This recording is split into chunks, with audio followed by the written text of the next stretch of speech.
Welcome, welcome, welcome, everybody.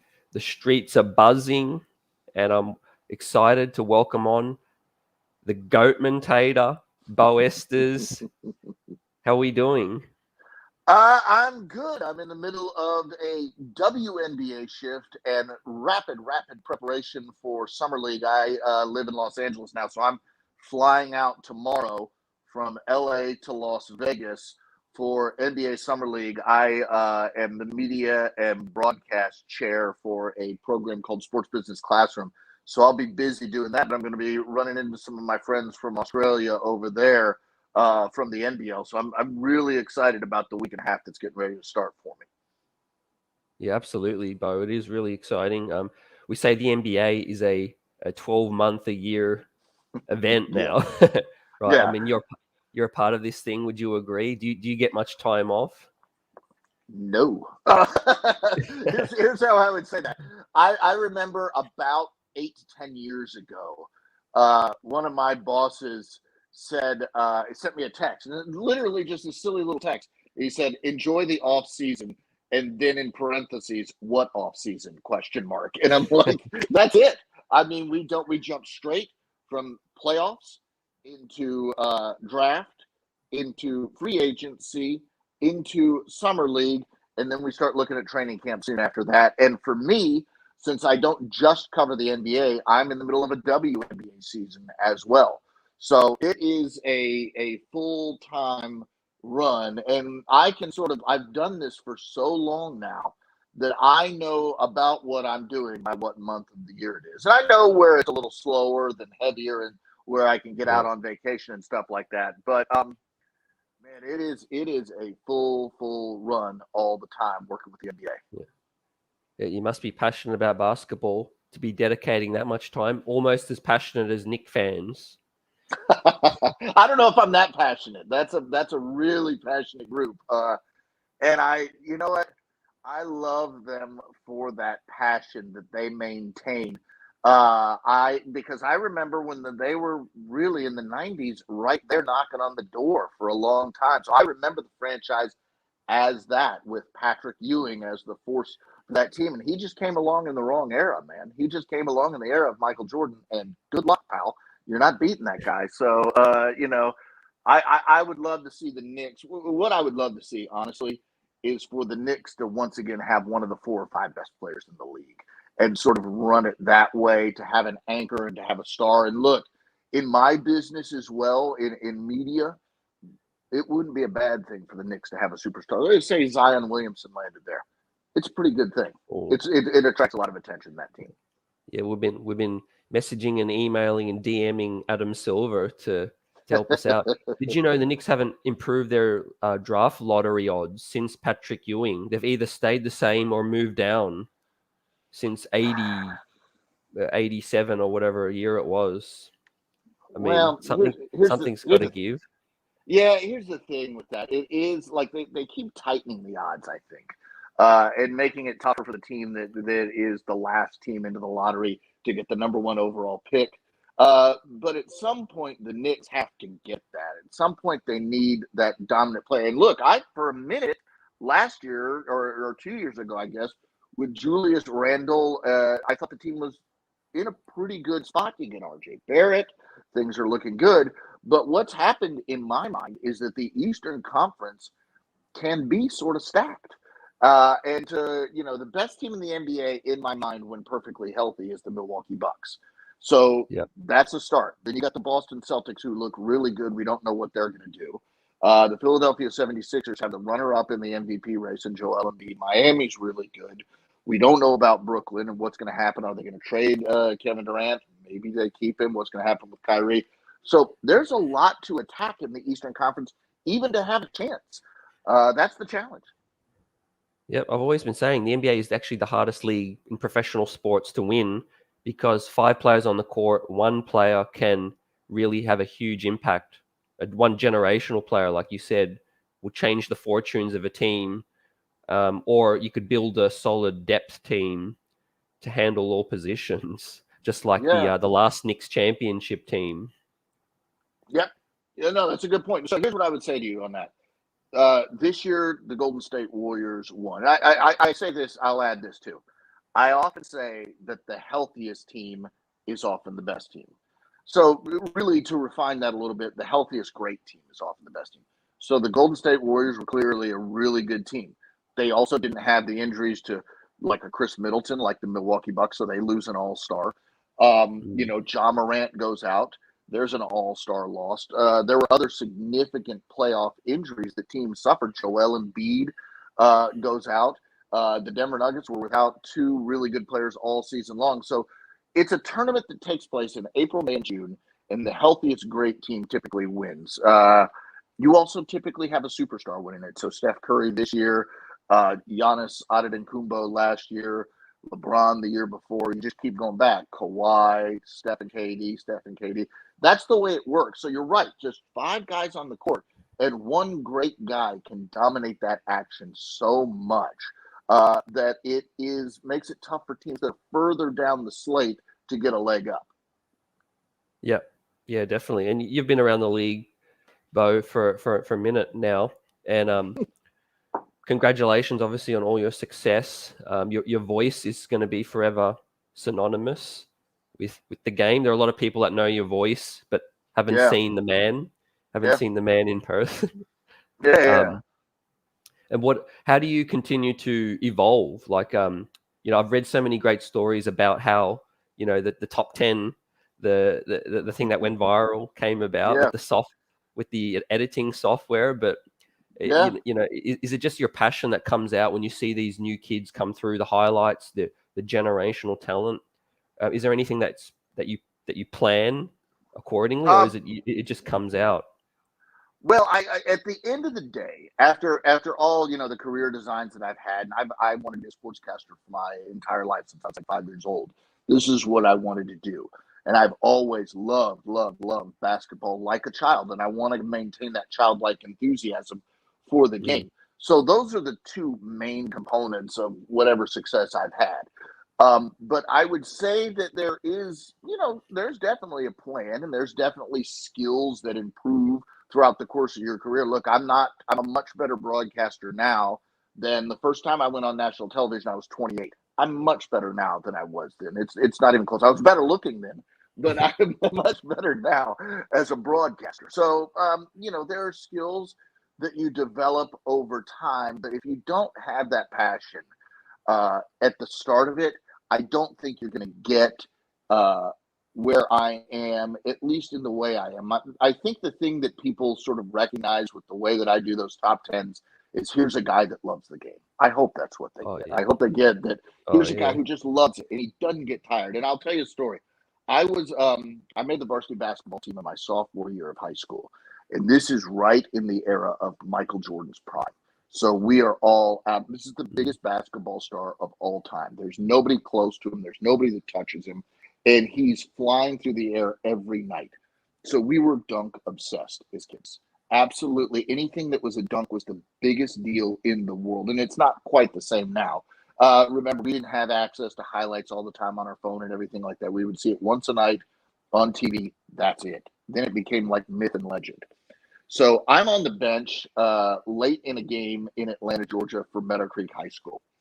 And we're getting beat by this team named North Springs. This guy steals the ball from us, runs down the court, and absolutely crushes a dunk. I'm on the bench. I jump up off the bench like, yes! I'm going nuts for a dunk by the other team on us. I'm an idiot in front of the entire gym. And my coach just, sit down, Bo. Sit down. I will never forget it. But and I felt like an idiot then, and rightfully so, right? You feel like an idiot. You're cheering for somebody else on the other team, but it was a dunk. But I think about that now, and I think I just loved it. I just absolutely was obsessed with it. I couldn't get it out of my mind. And so to keep that passion and to have that passion for the game, I think that is a big part of anybody's success. I really do. Oh, yeah, absolutely right. You would know the passion of Knicks fans all well. We chatted about it backstage. Yeah. From obviously lean times to, like you said, the 90s was absolutely buzzing. Is there any story you've got, you can share for us and throughout that good run with Ewing in the 90s, whether it be Well, working on highlights, broadcast? I will tell you something. So I started in 1994, 1995. I was in college and I was already working for Turner Sports, which is the company that like inside the NBA with Charles Barkley, that we do all that stuff. NBA TV is produced by Turner Sports. NBA.com is done by Turner Sports. So I'm working as just a college kid. I've got a job and I'm producing these highlights. And the league and David Stern had just come down with this mandate that anybody who comes off the bench receives an automatic suspension, no questions asked. So I'm an enterprising young highlight producer, and there's a big fight. I believe it was Knicks Heat. I believe it was in one of those series.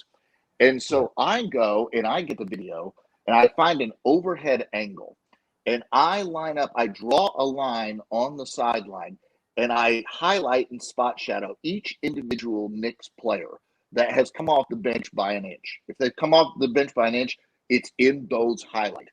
We put that on national television. And so what Wow. happened, my producer, the big famous producer named Tim Kiley, who is really in large part responsible for Inside the NBA, comes up and says, Bo, I appreciate what you did. And I think it shows some really great initiative, but you've painted the league into a corner now because everybody has seen this. And now the league has to go through and suspend all these guys. And I remember thinking, wow, that is a problem if it's me that's causing this. I don't want to be the person that is, ultimately responsible for the Knicks fan sorrow. But it was with Miami too, so I did it on both sides. But I think there's a lesson there that maybe run it by your producer first, maybe make sure that this is exactly what we're trying to do. But it also let me know the power of that position and the power of a person who gets to put their stuff on national TV. It's pretty amazing. So I never forgot that. I never forgot that lesson, and it really impacted both teams. I think, but I think it impacted the Knicks more, if I recall correctly. Oh yeah, absolutely. It was 97 against the Heat. There was I think. suspensions. Yep. Yep. What a way to learn the ropes. Yeah. No, that was me. That was honest to God me. I mean, look, I don't think the league's going to come out and say, yeah, if it weren't for Bo Estes, we wouldn't have suspended all those guys. I don't think it's going to come down to that, but I think it's one of those where I made it pretty clear who came off the bench and who did not, and there was no running from it. Yep. Well, yeah, it was tough that year, but definitely rules are the rules. Yeah. I wish my only wish, Bo, is that they really, looked at some certain things.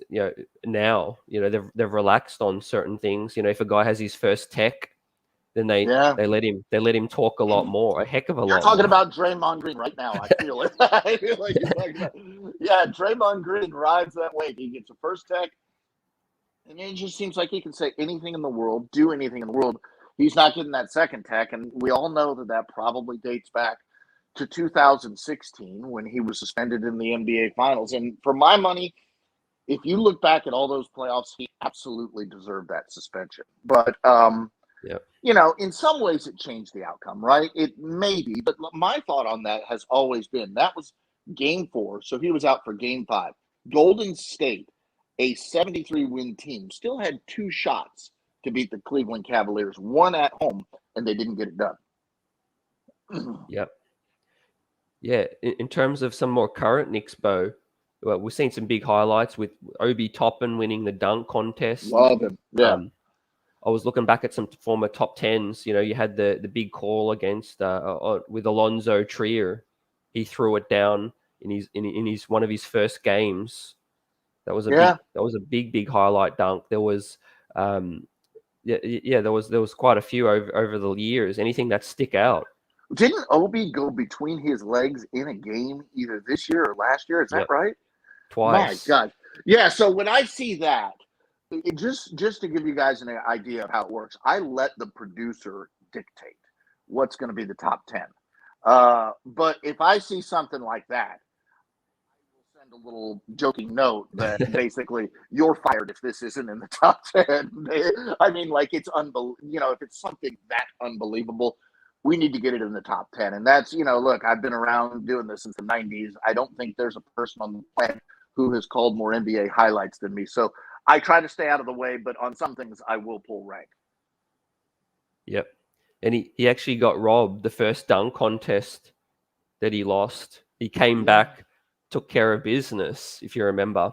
What do you think about those dunk contest judging? I mean, I just feel like it's almost an exhibition, and I don't know that we always choose the right champion and the way that it's structured, but I just feel like it's a nice exhibition. Let's see some guys dunk. I mean, the guy I feel worse for is Aaron Gordon. He's one of the 3 or 4 best dunkers ever, and he doesn't have a dunk championship. So that's incredible to me. Yeah, like you said, we definitely we give him too many tries. I think we give him way too many attempts. The crowd was lulling to sleep last time. You're right, and once you lose the crowd, it's dead. The dunk contest is dead. You can't lose the crowd. That's the key. And if you look back at like Vince Carter's win, the first dunk, everybody was just edge of their seat. And we all knew, right, coming in that Vince Carter's probably going to win this thing. But that's a great example of a guy who grabbed the attention of everybody and didn't let it go. Yeah, absolutely. And more other current Knicks, Bo. The Knicks just re-signed Mitchell Robinson, or we're looking to re-up Mitchell Robinson. A unique player in this league. Long range, beautiful highlight, jams. In his rookie season, he had that crazy block. He came out to the 3-point line. I don't know if you saw that one, and there was this amazing image of him outstretched. See, he's a guy to me that does have these jaw-dropping moments. And I feel like, some people put all that together and some people don't. And he's still young enough that I'm waiting, and I want to see him put it all together. And I want to see this night after night after night after night. Because imagine if he becomes a real regular sort of borderline star for that team. The Knicks, to me, we talked about it earlier, they don't have this overwhelming superstar, but they do have Brunson now, which is really good. And he may be an all-star this year. He'll be on the edge, right? If he plays well, he'll be on the edge. And then if you pair in RJ and Julius, and if Mitchell becomes something, they're close to me. Everything has to bounce their way, but I when we were talking about the Knicks and you and I were talking ahead of this podcast, I got to thinking, like, what's my best case scenario for the Knicks? If everybody is healthy, what is their seed? If everything works out for the Knicks? You go first, but I've got a thought in my mind. What's the absolute best case if everyone in the East is healthy? Where they end up? Yeah, look, with the current squad, but obviously we've been missing the point guard leader. That's been it's a liken to a piece of the puzzle where everything else makes more sense. That being said, I think fans are a bit more humbled after last season, and I feel like a realistic target is 6, 7, 8, or play in top play in. What you said is what I thought of. I thought of 6. I thought if everything goes perfectly for the Knicks and they play really well, and look, if Giannis goes down or Embiid goes down, it changes everything, right? Everything changes. But if everybody's healthy and the Knicks play perfectly, I kept coming back to the number 6. I could see them getting the number 6 seed. And if they get the number 6 seed, then they've avoided the play-in, and they have a chance. And we talk, like, I spend a lot of time in Summer League in the evening with, like, assistant GMs and GMs, and we talk about realistic targets for these teams, right? And what will fans be happy with? That's the next question I have for Knicks fans. If I told you that you would have a 6 seed in these playoffs and that your best players will play pretty darn well this year, and you get into the playoffs against a 3 seed, are fans happy with that? And that's what I don't know. Yeah, look, fans love playoff ball. You saw the reactions against Atlanta 2 years ago when the Knicks in that magical pandemic season, and talking to a lot of beat writers, that was one of the highlights of their careers, the fact that the season was shut down and then, restarted. empty arenas, and then on that final note was finishing with a packed Madison Square Garden. It was just insane. Well, I lived in Atlanta at that point, and it was amazing to see Trae Young become the focal point of all this anger from New York. And I sort of loved it, and I loved that Trae loved it. And I would love to see a renewal of that rivalry. I think that Atlanta got a lot better so far with Murray, DeJounte Murray. So you pair him with Trae Young, that's pretty good. That's a pretty darn good backcourt. And DeJounte makes up for a lot of Trae's poor defense and stuff like that. He's got a little more size. And I think the Knicks are going to need somebody to be that guy like a Murray. Brunson's only 6'1". He's a strong 6'1", but they're going to need somebody that's got a little more size that can switch and rotate and help out on the perimeter. And I don't know who that's going to be, for them. I know there are several candidates, but I don't know who that person's going to be that steps up and does that. Yeah, definitely. It's interesting. Yeah, I forgot you were in Atlanta at that point, and we've seen this emergence of this new rivalry. The F Trae Young chant started. Trae Young's balding. Yeah. All those things. He's the new Reggie Miller, Bo. Basically. No, that's a really great point. I haven't thought of it in that term, but yeah, for this generation of Knicks fans, he's the guy you want to beat bad because there's something about New York. There's something about that city and that team that I feel like if you beat them and you talk smack to them, they're gonna want something. I say blood metaphorically, but they want blood. They want revenge. They want it bad. Reggie Miller was a great target for them. I'm sure they felt the same way about Michael Jordan, but he was always a little bit different in every single way possible. You sort of knew what he was and what he was going to do, but Reggie was a guy that talked a lot of crap, and they thought they could get him back. Yep. Spike going back and forth. He was great. Yeah, absolutely. Reminiscing, the Knicks have been missing that enforcer, Bo, in terms of a guy that's like a Draymond, like we talked about. Julius Randle was our all-star, all-NBA. Have you seen anything that unique where everyone knew the tease, the potential Julius Randle had, to see him achieve that throughout that pandemic season and then regress back to the Julius Randle before? It was probably the most unique thing I've seen.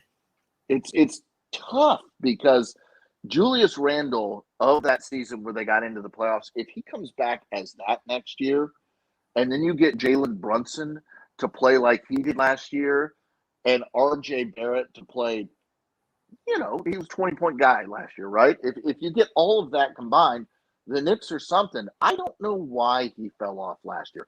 I don't know if there was a lack of energy. Look, there was a lot going on in the world last year, so we don't know exactly what happened.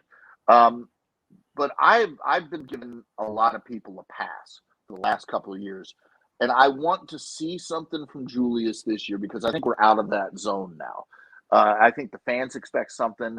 I think the league expects something, and it's just for me. It's just I go back to this over and over and over again. If the Knicks have an all-star, if the Knicks are in the playoffs, that's good for the NBA. It really is. Yep, it absolutely is. And shifting to towards summer league, Bo, that's where a lot of young players flash potential. Kevin Knox flashed amazing potential, but unfortunately there was some overreactions. Yeah. What's been some of the biggest reactions to summer league? You've seen some of the all-time performances. How about last night? Chet Holmgren. People were losing their mind over Chet Holmgren. He was incredible. He was absolutely incredible. I will say to you, because I go to Summer League every year, it's not the NBA. It's not. It's like maybe slightly better than college ball. There's some really good players out there. Zion was incredible before he got hurt in Summer League. So Zion has this massive dunk, gets hurt. We have an earthquake that night in Las Vegas. It's one of the most amazing nights I've ever seen. One story that gets lost in Summer League, though, that I've always been fascinated by is Markelle Fultz. Because Markelle Fultz got hurt in right after Summer League. But if you remember, Markelle Fultz was unquestionably the number one pick in the draft. Everybody wanted this kid number one in the draft. He was great. And at Summer League, he showed that. He showed how good he can be. And then whatever, the shoulder impingement, whatever happened with him that changed his world, I don't know that we'll ever see the real Markelle Fultz. But if you go back and look at his summer league, he set the world on fire there. Yeah, it's all about focus. Some dudes just come in and play freely, like with no pressure. Yeah, as well. Because think of it, it's the first time everybody's drafted or undrafted, and you get that chance to go head to head with a dude who was touted higher than you, drafted higher than you. Did you see last night? At one point, Chet Holmgren has this step back fadeaway that looked like the Nowitzki dirt. or Kevin Durant. Do you know who that was over? So he walks to the bench and he goes, "That guy's just too little." It was over Vic Law of the Perth Wildcats. Really? And so he's talking smack to Vic Law, who to me was a pretty good player in Perth last year. And he did some really good things with Bryce Cotton down in the NBL. But boy, it's just another level when you get up there and you're going against a guy that's 7'1" and can do all that. And look, Vic Law shouldn't be guarding Chet Holmgren that often. On a switch, sure, but he's 6'4" guarding a 7'1" guy. I'm trying to think. I'm 6'2", so the difference is 8, 9 inches. That would be somebody giving up 9 inches to me. So a 5'5" guy. That's a huge gap, man. That's just a huge advantage. You probably know, we saw in Porzingis' first few seasons, Marcus Smart guard him, getting his lower extremities. Yeah. He gets down like that. Yeah, try to get him off their spot, because he's a scrawny beanpole, and you can get him off balance. That's the best way. But yeah, that Dirk step back, I didn't expect him to flash that straight away. That was nice. He's got better footwork than Kristaps had. Kristaps is bigger than Chet. Kristaps 7'3", Chet 7'1". Kristaps is a really good shooter.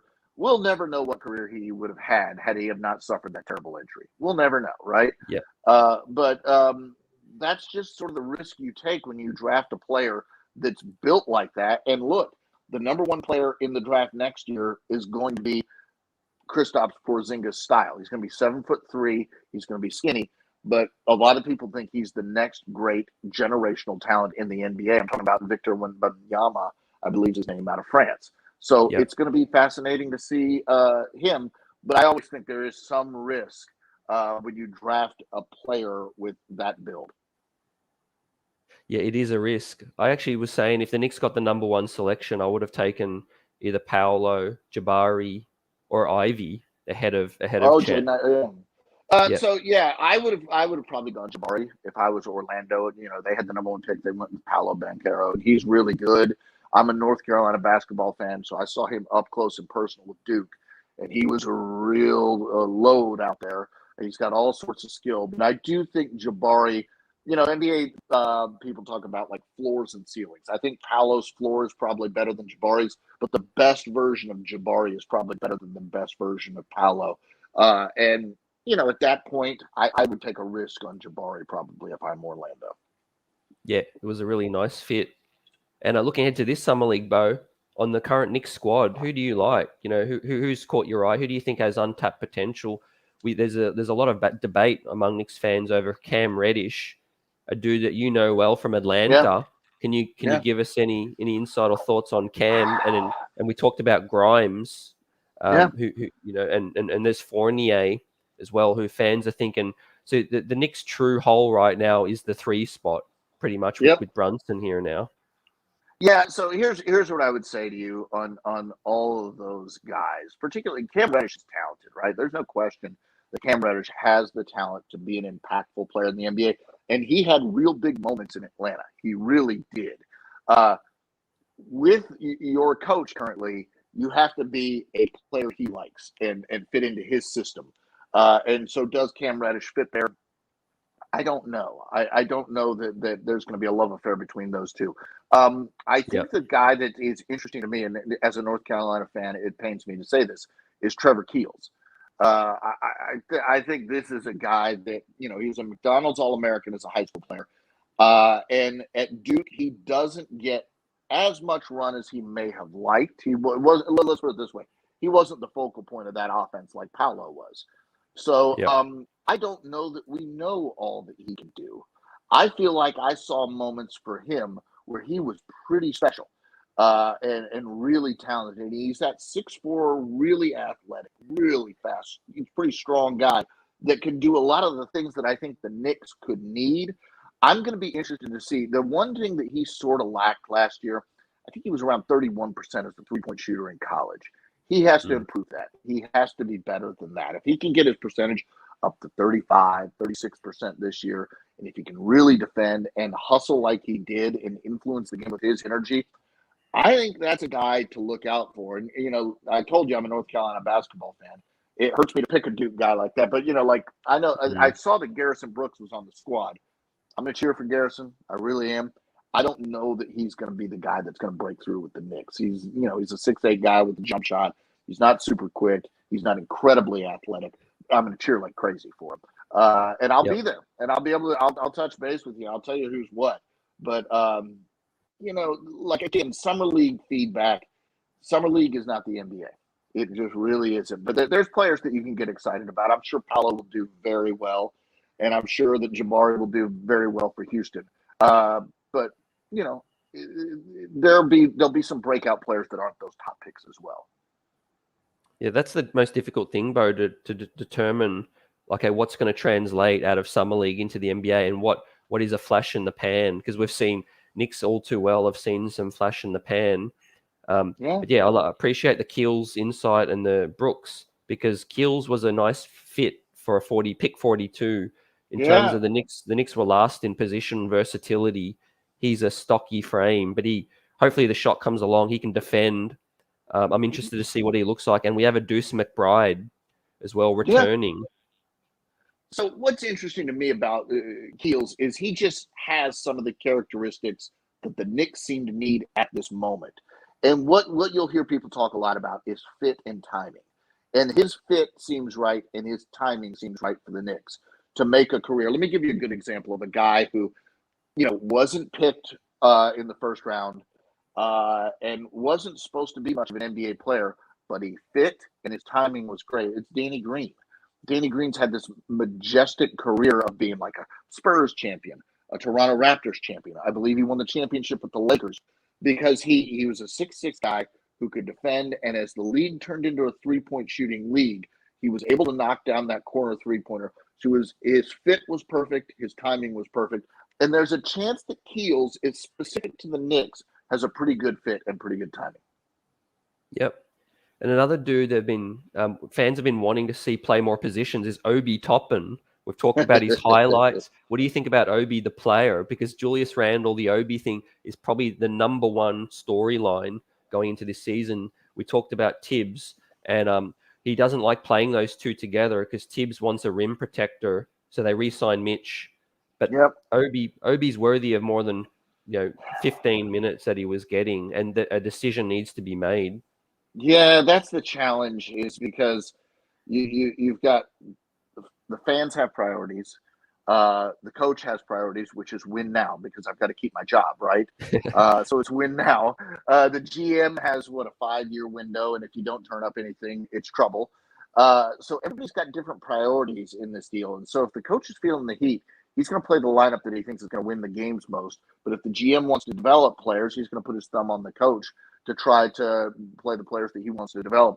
Obi is a guy – there are guys in this league who develop further skills as they go along, develop skills in the offseason. He's a guy I would like to see develop some of those skills that would get him on the court a little more. And I feel like I've seen it some with him so far. To me, he's an Amari Stoudemire level athlete, don't you think? I mean, he's that level of an athlete. But that's the name I keep saying. Yeah, well, I didn't even know that. But yeah, to me, that's what pops out in my mind is if this guy, especially – you talked about a lack of a point guard with the Knicks. If he is a rim runner, if he's a guy that comes off a pick and roll and you toss it up, I don't know many people are going to beat him in that role.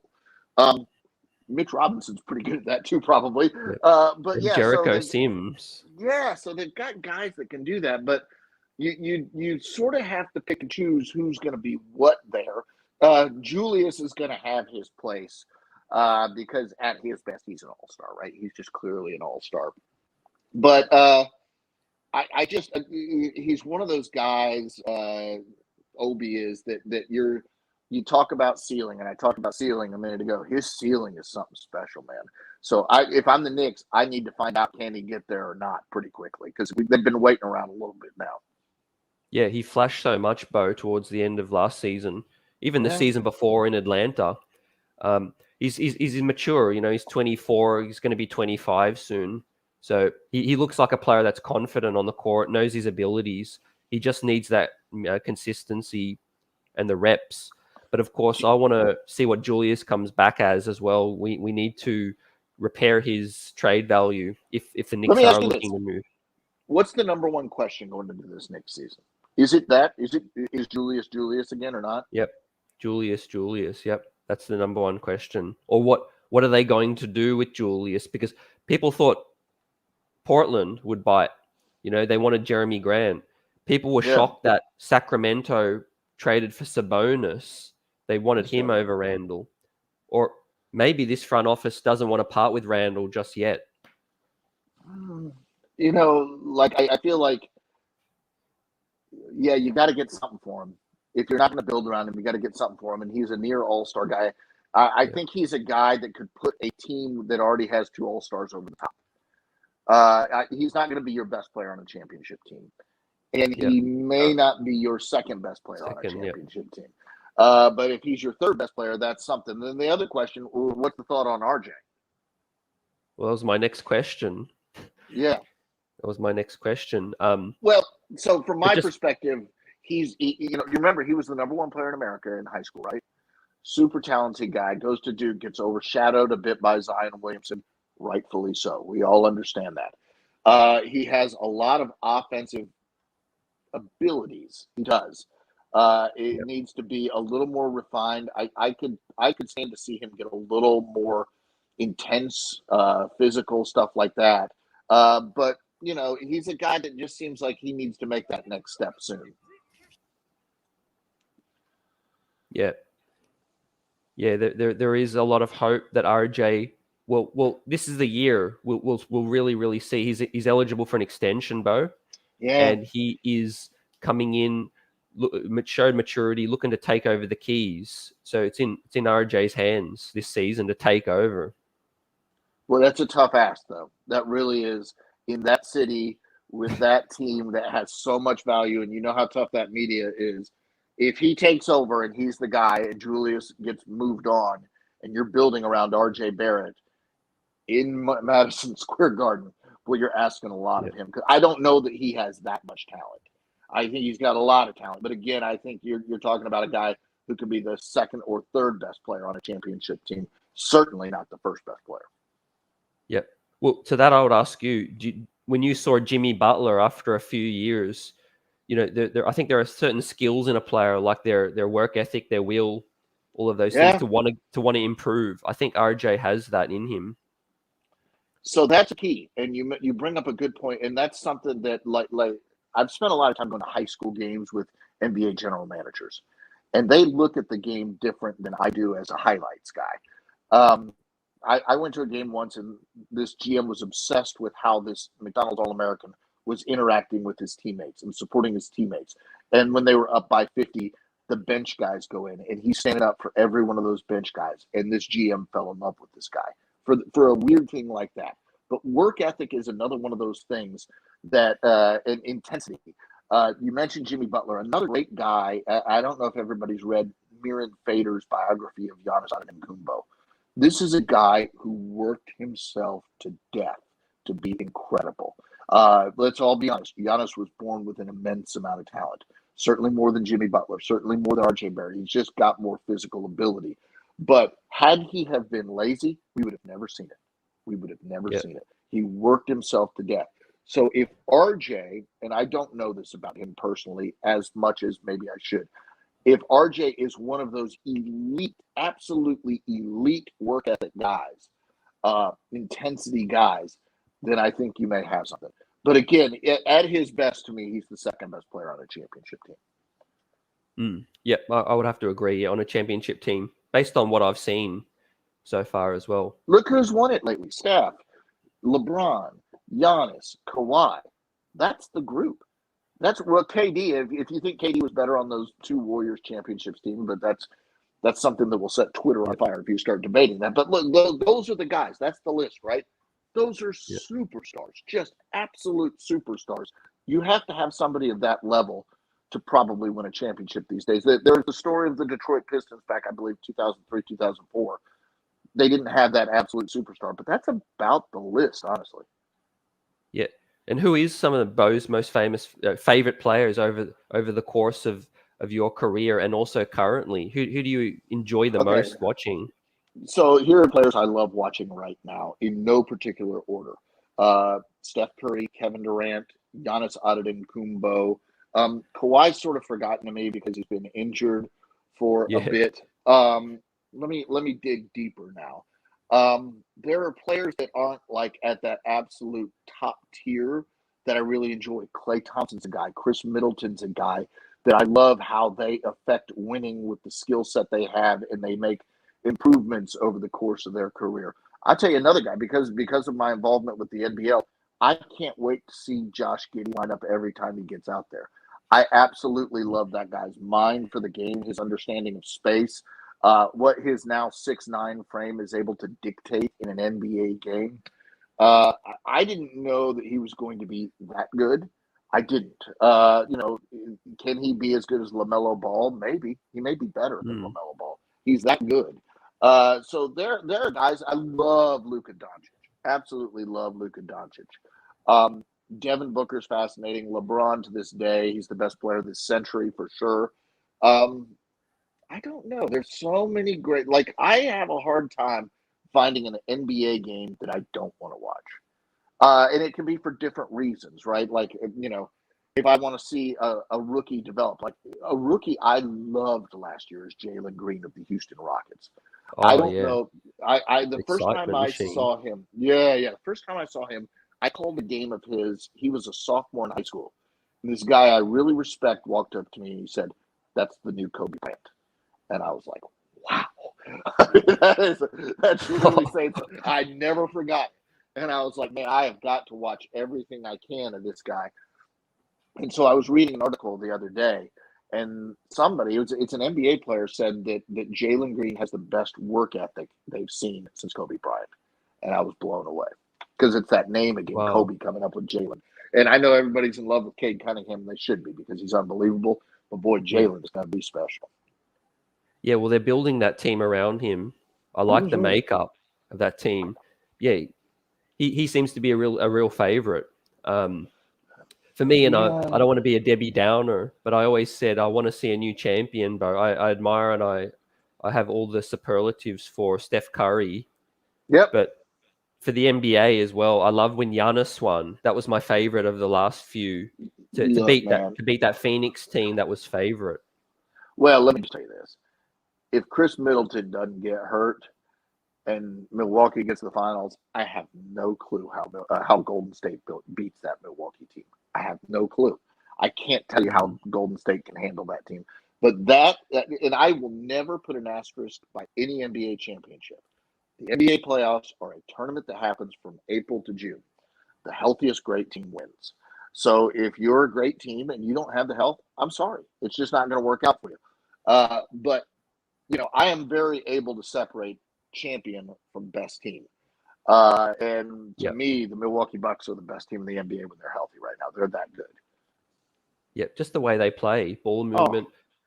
I want to get your thoughts also on Tom Thibodeau, because that's another big storyline, Bo. With the way the Knicks play, the Knicks fans love excitement. They love playing with pace, unselfishness, like I said, of the 70s when we last won our championship. And those teams at Golden State, San Antonio, Milwaukee, the way they move the rock, the court vision, that's what I'm looking forward to Jalen Brunson bringing to this team. He finds the open man. There were so many times Mitchell Robinson was open and didn't get the rock. He would have had 20 rebound games more often. Well, here's my thing with Tom Thibodeau. I think he's a really good coach. I think he's a great coach for a team in transition that is looking to sort of go up. And everybody knows what his identity is. He's a defensive coach. His teams always play great defense. Is that the excitement level that these players want, or these fans particularly? Do these fans want a more exciting up and down? Like, look, imagine if Mike D'Antoni was the coach of the New York Knicks, and the fun that would be out there. That's what I'm talking about. There's a difference in enjoyment of the fans and on court success that builds to a better future. I think Tom Thibodeau is a great coach to build this organization towards a brighter future. But I don't know that it necessarily translates to artistic beauty every night on the court, on the offensive end in particular. Now, look, maybe I'm wrong, and here's one thing I'm a big believer in that I don't know that everybody else is. I believe people, coaches, and players can evolve. I believe they can get better. I really believe that. So the static thing you saw in 2019 is not the thing you're going to see in 2023, in my view. So I can imagine an offense through that coach, particularly with some good support from assistant coaches, that gets better, that is more exciting, that is something that the fans would sort of clamor and cheer for a little bit more. But I just think, in my mind, the first thing when you tell me Tom Thibodeau, young team trying to be more exciting, I think, nope, not going to happen. Yeah. But I'm hopeful that it does. Yeah, me too. It's split. There is some veterans like Randall and Fournier and others, and then Derrick Rose, and then there are half the roster of exciting young players that the team fans are excited about. Well, this goes back to that thing I was telling you about differing priorities throughout the organization, right? There's going to be people who will prioritize the development of those young players. Let's make them better. Let's see what we got. Let's see about a brighter future. There's going to be folks who say, can we get that 6th seed this year? And maybe roll the dice, and maybe somebody's hurt, and we get into the second round of the playoffs or the conference finals, and that's a glorious return to glory for this franchise. And then there'll be people who are sort of like in the middle of those two extremes. And I think that, if I'm Tom Thibodeau, I'm trying to get that 6th seed. I'm trying to avoid the play-in.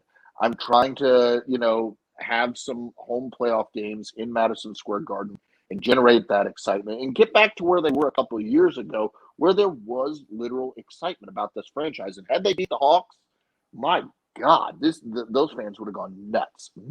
Oh, yeah, we shut down the streets. That's what I'm saying. Yeah, when the Lakers won, they rioted. There was crazy riots. I mean, I can't imagine what would happen in New York City. Now you get to educate me a bit. I don't know what the biggest sport in Australia is, but when a team wins a championship in whatever the biggest sport is there the similar rioting there? Does that happen there? No, I wouldn't say rioting, not at all. But certainly parade. Yep, there's a big parade. There is a